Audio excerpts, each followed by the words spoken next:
my goodness. Hi. It's so good to see you. From Malaysia to Phoenix. It's such a small world. Welcome to the Jewel of Encanto. Thank you so much for having me. It's my pleasure because the sharing of knowledge is what we both do. I'm inspired by you from our meeting in Malaysia to live a more sustainable life and eat healthy. And good. so seeing you actually doing what you preach is amazing to me. Yeah, my father always used to say to me, do what I say and not what I do. But I can absolutely say that formed my life because that's how I lead. I lead by example. I'm not going to tell you or suggest you do anything that I'm not doing myself. 'Cause it's not. Hello, it's Bernadette Joy, and I am so excited. I am in the home of this amazing woman. Her name is Lynette Zang, and I don't know if I've said this to you personally. I'm a little bit sweating right now because I'm just fangirling at this moment. That's so funny. Since I met you back in September on the other side of the world, I've been following her work very closely. She has been very generous to invite me into her home today and then to come to Charlotte later this year. And you're my role model. I was telling her so right funny. before this, I was just saying, I want to be you when I grow up. And she's been gracious to answer some questions today about investing, about the economy, about how you can just keep your cool when you feel like things are going insane. Would you mind introducing yourself and what is now Zang International? I'm happy to do that because I've really been on these markets my entire life. I have been groomed for this moment in time. And I'm going to be 72 this year, so that's a very long time. But I've been a banker and I've been a stockbroker. And as a stockbroker, I was with Shearson. And I happened to stumble across in 1987 non-dollar denominated bonds. And non-dollar denominated bonds are just bonds that are issued in different currencies, but it means that I needed to understand currencies and how they work.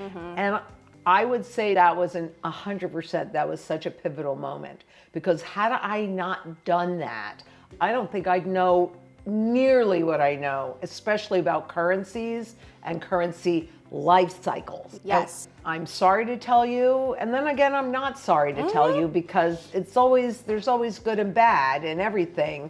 But there is absolutely no doubt because of all of the signs that I'm seeing and the fact that we virtually have no purchasing power left in the currency. Yes. We are at the end of this experiment. Yes. Okay, let's talk about this because when you talk about that moment being very pivotal for you, Totally. Me watching you speak was pivotal for me because I remember staring at one of your favorite charts, the one that shows The purchasing power chart. shows Yeah. that chart. Yeah. And I was just like, I nudged my husband AJ. I was like, we got to figure something out, bro. This is not good. And so for people who are hearing this language for the first time, this is the end of a currency cycle. What do you mean by that? It's really simple. Everything has a life cycle. And so even sitting here, my granddaughter just turned 11.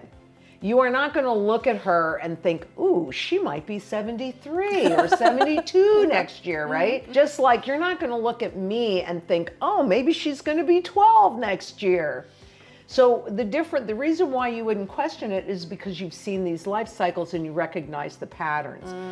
Currencies are absolutely, government debt-based currencies are absolutely no different. And so a lot of my work, what I'm trying to show people are those patterns, just like the aging pattern of a human. I'm trying to show you the aging pattern of a debt-based currency so that you can make educated choices that puts your best interest first.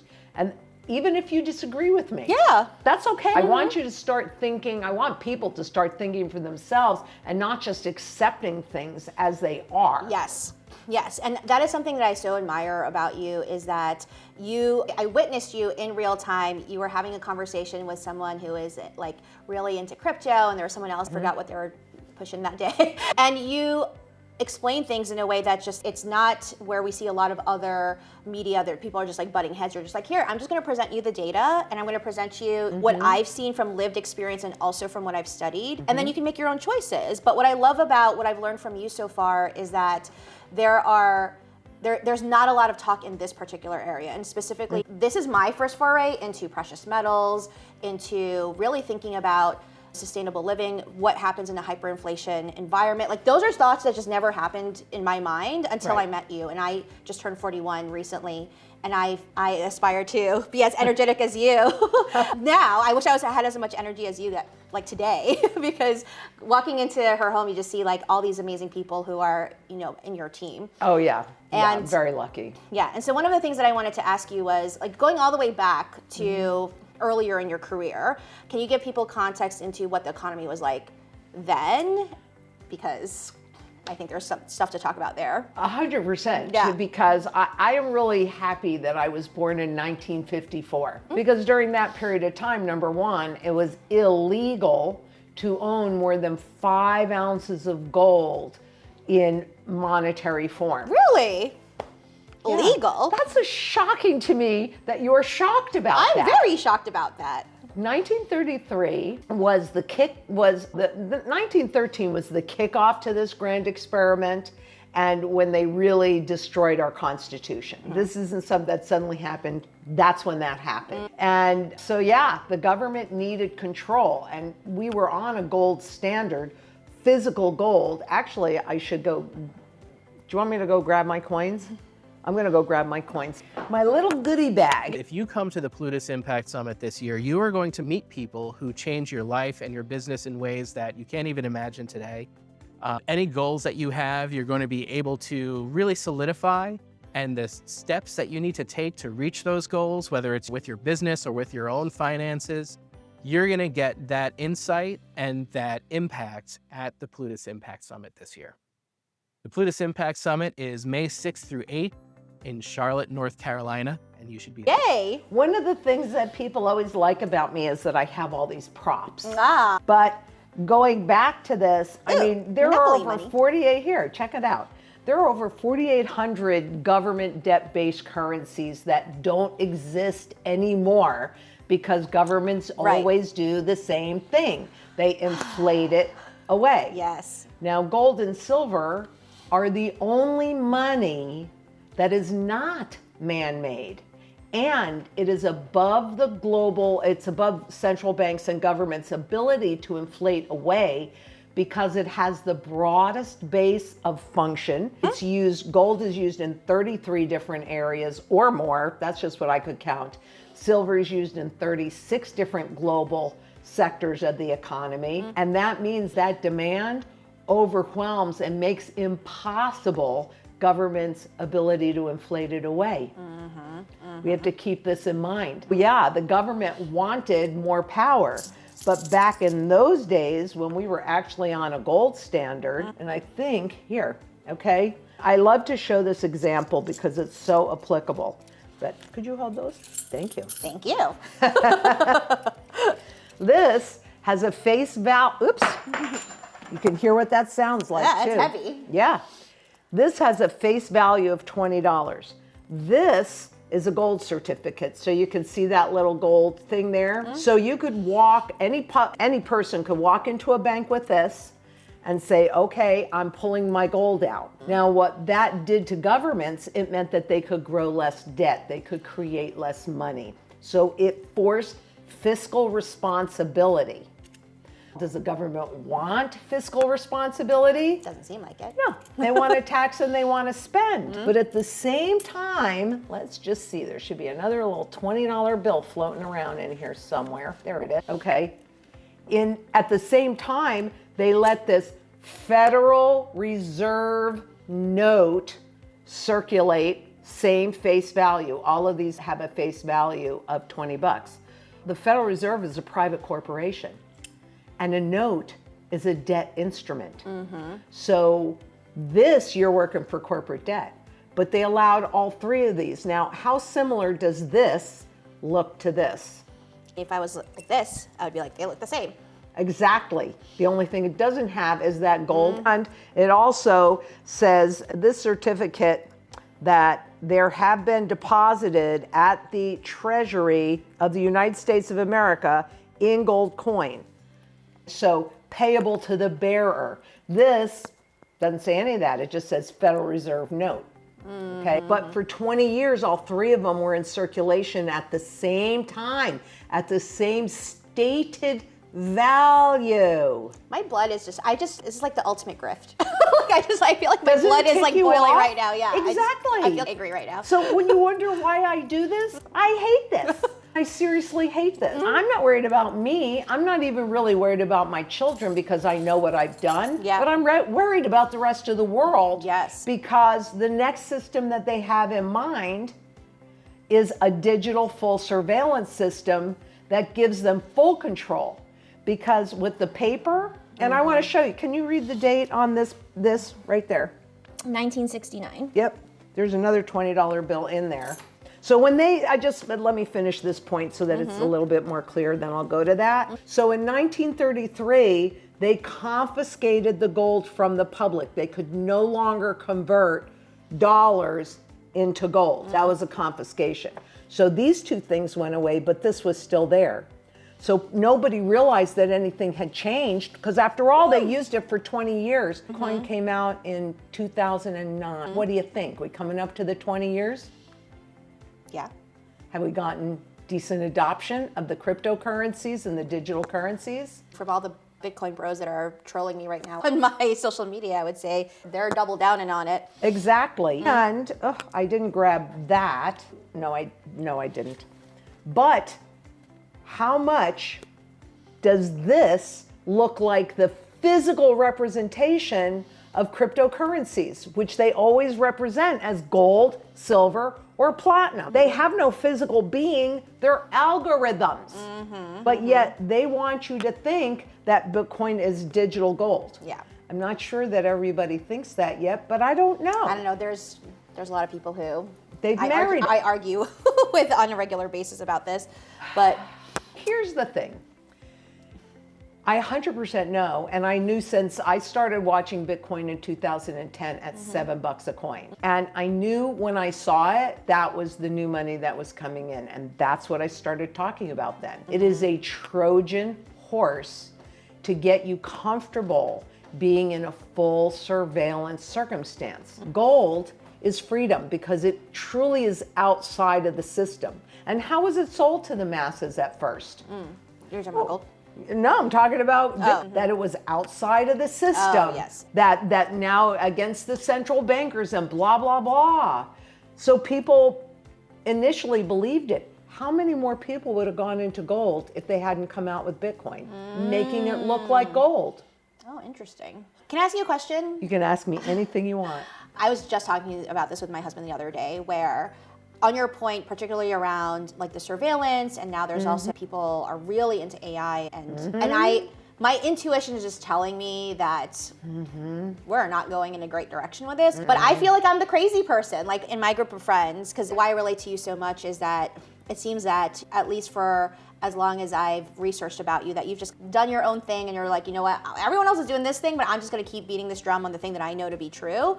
But some days I'm just like, do I just give up? I literally, some days I'm just like, even on a smaller scale for me, like I talk a lot about debt, right? And telling people try to get out of debt as quickly as possible. And people are like, oh, but so-and-so told me that debt is great and there's good debt, blah, blah, blah. And I'm like, I'm telling you as someone who's been debt-free now for several years, like I've been able to exponentially increase my individual sovereignty. But there are some days that I'm just like, oh, I'm so tired of beating this drum. And I feel like you've been doing it for decades now. So how do you keep motivated in sharing this kind of messaging when you know that people are being sold these Trojan horses and not losing your cool? That's exactly why. How many times can you be lied to when you do not know the truth? And the reason that I can keep going on is because that's not okay with me. Slavery is not okay with me. And what they have in mind for the monetary system puts us back to the feudal times. And that's not okay with me. And I'm not worried. There have been so many things that they've done to change, and by them, governments, central banks, and actually even way higher than that, because I don't think a lot of government officials, politicians have any clue. Most of them have no clue what money is, because governments and central banks especially don't want them to know what money is. That's right. Because then they'd lose control. Because once you realize that what you're really working for is flipping corporate debt, and I have all the proof, and I put on all of my work, that's why I give you links. Don't take my word for it. Yes. Don't take my word for anything, but don't take anybody else's word for it. Because here's the truth. When a well-packaged web of lies has been sold gradually to the masses over time, the truth will seem outrageous, Yes. and the speaker a raving lunatic. And it really doesn't matter. There's never been one doubt. That's not true. I did have a 3-year period where I did doubt, where I lost my faith. And I do not consider myself religious. I'm not. I'm very spiritual. Same. But I was told when I was 4 years old that I was supposed to do something that had a positive impact on a lot of people. And I spent a long time looking for what that was, not realizing or understanding really that all of the things that I was pushed to do, if I had never been a banker and if I had never been a stockbroker, I wouldn't understand the language. If I hadn't stumbled across non-dollar denominated bonds, I wouldn't understand currencies and currency life cycles. So the reason why I do it, and even starting Zang International, when I know a lot of people thought that I was going to retire, not as long as the world is in jeopardy. I seriously, my biggest, highest job, and the more I talk about it, the more I realize that's true, is to make an attempt. There are a few things. One thing is to get sound money, redeemable gold, just like you could walk in with this and walk out. We can do it with the digital system too, but get the power back for the people by having redeemable gold as part of our monetary system again, because that is what will force fiscal responsibility and eliminate their ability to really inflate away your wealth. But even more than that, we have been trained to be separate. And you look at COVID, and that actually started in the 50s and the 60s. So these things are all planned. When they knew they were going to bring the women back in the workforce, Japan has been going through a lot of this as well, right? But when they knew that they were going to bring the women back in the workforce, a lot of that was because they were inflating away. And so they knew that 2 incomes were going to be required. But it was also a breakdown in the family unit, because up to that point, and it still happens in some cases, but you have somebody, and it doesn't matter whether it's man or a woman, but you have the heart of the home there. And when the children go home, you have somebody to talk to, you have somebody to help with, you have cohesion in the family, and the parents have the most influence. That's not exactly what our government wants. They want to have a lot more influence. So a lot of what we're witnessing with the breakdown in the monetary system is also the breakdown of community. Yes, I would agree with that. And even though community has been part of my mantra since I started developing that after 2008, I honestly never did a whole lot with it, because I'm not really, I know people are not going to believe this, but I'm telling you it's true. I'm not really all that social. I'm friendly, I like people, but I'm not a very social person. But when I did an event in Australia it was September of 2023, and I got up to the podium to speak, and I threw away everything that I had prepared. And I said, you know what, you can go on the YouTube channel, you can watch my work if that's what you want to see. But what I have to talk to you about today is community. And so I really do rank that as important as sound money is rebuilding these community ties, so people start to have a lot more empathy. Yes. We saw Mimi Nicklin, and I've had her on my show. I love her. And she's all about empathy and the massive decline that there's been in empathy since the, what year? 70s. You can look on a timeline. You can look at, you saw my most favorite chart. That's the purchasing power of the US dollar from the Federal Reserve Education Department. It's not my chart, it's the Fed's chart. And what I find so interesting, and it depends on what I'm looking at here, there, or wherever, but I can take that same chart, and if I block out the dates based on whatever else that I'm looking at, you can see the patterns. Yes, yes. I'm so glad that you're bringing this up, because that is something that has been a recurring theme of conversation, and this is why we're bringing people together in Charlotte later this year, is that I have grown up in the last couple of years in the personal finance kind of creator community. I've never really considered myself a creator. I just happen to create content so that I can educate people. Right. But the feel of like in-person, tangible, like having this conversation face to face feels rarer and rarer nowadays. And Sure. so that's another like kind of piece of this puzzle that is hitting a light bulb for me, is to say, yeah, it's also hard to understand what the truth is if you don't know what the truth even looks like being explained by another person. And I unfortunately have had a lot of conversations recently with clients of mine who are, their first line of defense now is to go to ChatGPT and ask them, what should I do about my husband? What should I do about money? What should I do about all these things? Versus talking to someone like you with lived experience, who can also understand the nuance of what it's like to be in this time, but also have the experience of this might look like a pattern from something else. And it always is. And it always is, always yeah. is. And I will say, in everything, there's good and then there's bad. ChatGPT or any of those AI instruments, they don't know everything. They're pulling it from the internet. And so if they're getting misinformation, which is exactly what they want, they will then pass that misinformation on. And that is what you just brought up is a key concern of mine, because we're losing the ability to think critically. Oh, 100%. And we were talking about food earlier. Yes. And you said, oh, all the energy and all of this. If you put garbage in your body, then you will not be able to think as clearly. You will not be able to move as well. So I've been organic when you actually would buy an apple and it looked like you just picked it from a tree. Now, Big Pharma, who really controls all the seeds and everything that's getting planted, and there's a lot going on with food. I'm telling you, you guys, you need to be as self-sufficient and independent as possible, and food is a big key. Which I just learned today. I knew this, but it's different seeing it with my own eyeballs. I got the opportunity to see her urban farm, and it's just, wow, I just was so blown away, because even when I could think of 100 excuses as to why I can't do it personally. Oh, I don't have the space, I don't have the time, or whatever. But you show that it's very possible. So I really don't have any excuses after today. And her team made this amazing, delicious drink, and all of the ingredients were from the farm. So I could talk to you all day, every day. I'm gonna get her to adopt me somehow as her Filipino daughter. Happy to. And if people want to learn more about how to work with you and your team, where could they best find you? I could talk to you all day, every day, but if people want to learn more about your work and how they can work with you, where can they find you? I'm all over the place.